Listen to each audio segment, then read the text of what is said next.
Our first day hiking at Cradle Mountain. As a starter, we stopped at this lookout.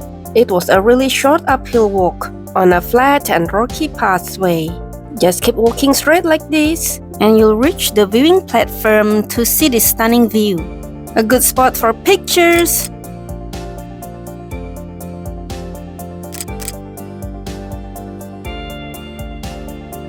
This walk was great as a warm-up before our big hike later.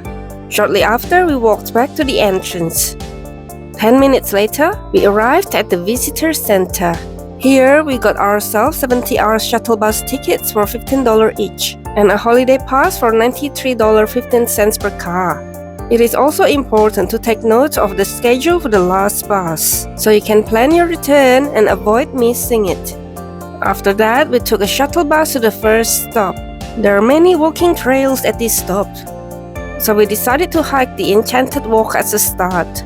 From the bus stop, we walk a little to the entry point. This walk is supposed to take 20 minutes only. The track is easy and well maintained, with many aspley heath and honeybush plants in bloom. The walking trail remains similar throughout, but it was still wonderful to take pictures along the way. At some points, you will see children's tunnels, decorated with pictures of Tasmanian wildlife and scenery. So far, we've spotted 3 of them. We passed a boardwalk, a small waterfall, and several bridges. Throughout the walk, we took many pictures to capture memories of our time here. Here's another children's tunnel. See how each one has different pictures. This really shows that it's a family-friendly trail. The trail also offers beautiful views that we can enjoy effortlessly as we walk. For example, the calm creek with its clear water, moss creating abstract lumpy shapes, lichens covering the trees, and so much more. Perfect for photos. Tasmanian running water is so clean that you can see the bottom of the creek. After walking for a while, we finally arrived in an open space where we encountered our first wombat. It was foraging for food. As I walked on the grassy area, I was surprised by how soft and bouncy the ground felt, almost like a baby's play mat. We continued our walk to the King Billy track. After a short stroll along this path, we arrived in an open space with paved roads. The sign indicated that this track will take 40 minutes. Here is the entry point. The pathway isn't very different from the Enchanted Walk, though it has fewer bodies of water. There were many of these plant and lichen-covered tree trunks, forming big lumpy shapes on some trees. After just 10 minutes of walking on this track, we decided to turn back to the entrance. We didn't go very far. I'm not sure why. Perhaps the others thought that we had spent too much time here. On our way back, we encountered our second wombat. It was calmly nibbling on the lawn, completely unbothered by our presence. Focused on filling its tummy, it paid us no attention, giving us plenty of time to take pictures with it. The street was quiet, making it safe for wombats to cross. As soon as it reached another grassy area, it stopped again to feed. After taking plenty of photos with it, we continued our journey and stopped at a nearby lodge for a break. Close by, there is the Cradle Mountain shop where they sell gifts, cold foods, and drinks. That's where I got my sandwich, since I'd left my lunch bag at our lodging. Afterwards, we went back to the Enchanted Walk entrance to catch our bus. Now we were on our way to hop off at the last stop, the Dve Leg stop. As soon as we entered the walking trail, we began our plan for the day, circling Dve Lake. There is a lovely view right next to the sign here, which marks the starting point of many treks. It was time to start our walk. The beautiful views around us were just begging for us to take a few pictures with them. we headed to the first lookout we spotted along the way. The combination of the mountain and the lake make a stunning background for our photos. After leaving the lookout, we walked around a gravel path that was a bit wet. Felt wonderful to reconnect with nature for a while. Complete with a pied currawong zipping through my take.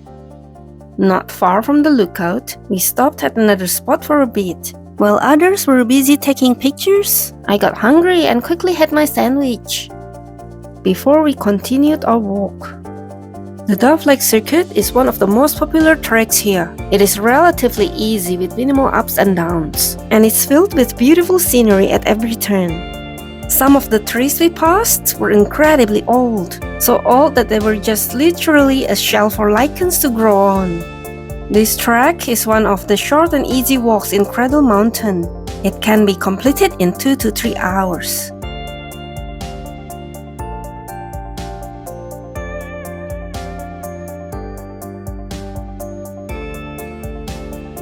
Reaching another great spot for a break. Just about time for lunch, and sandwiches were the perfect choice. Easy to pack, quick to prepare, and ideal for a takeaway meal. With fresh ingredients, they were just perfect. A friend even kindly shared a boiled egg with me. Thanks for the protein. We enjoyed our lunch with this stunning view, accompanied by a curious currawong that has been following us since my earlier lunch on the other shore. Bon appetit! We noticed there was still a bit of snow up there before packing up and returning to our hike. The sun was quite hot, but it felt cold under the shade of the trees. As expected, the water in Tasmania was crystal clear, creating a beautiful contrast with the view here. It was another great stop for pictures. Continuing our walk, we were almost at my favorite spot, where we could see the mountain and lake up close. In my opinion, this is the best spot to have a meal while enjoying the scenery. Time to capture a few more pictures to take home. As we walked on, we saw another amazing view. There were lots of puddles along this path. We didn't take many pictures here. Maybe everyone had enough by this point, or the path just felt a bit more challenging. Eventually, we arrived at the Boshed.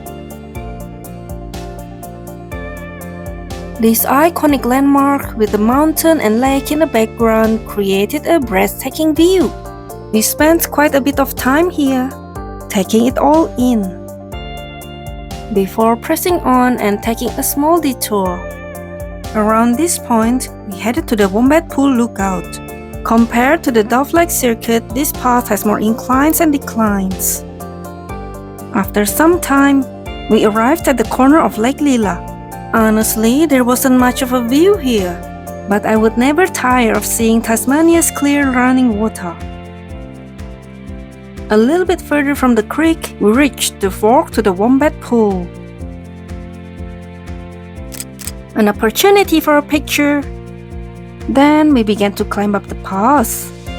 The way to Womet Pool is very hilly, with many steps and steep climbs that really tested our stamina. Every now and then, we had to take a short break before continuing. Look at how high these steps are. At the end of this climb, we were rewarded with a view of 2 lakes, Lake Lila and Dve Lake. Afterwards, we pressed on for our final spurt, which consisted of even more steps. How exciting! But after that climb, beyond this pool of water, it was finally downhill. Whew! Before long, we arrived at Womet Pool. Finally! That 15-minute walk felt like forever. Time for a break. There was a resting bench placed here. Interestingly, the L on every single Womet Pool sign had been vandalized. What a deal. As we rested for a bit, we of course took a few pictures. nice memories. Then we retraced our steps back to the path we passed earlier. The constant climbing had turned into a different challenge. Back to the same view from a different angle, which we took a picture of this time.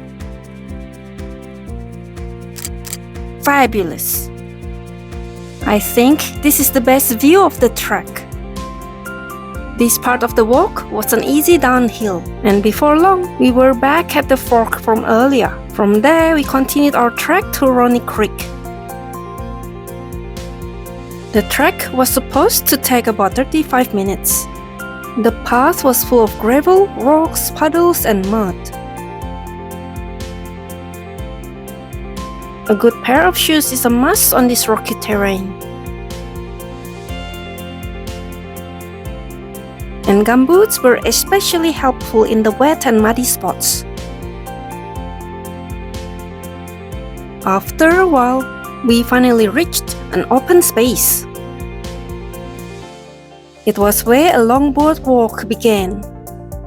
The first thing I noticed here was a field of Tasmanian button grass. From this distance, it looked like clusters of adorable lambs. The walk along this boardwalk was easy, though impressively long.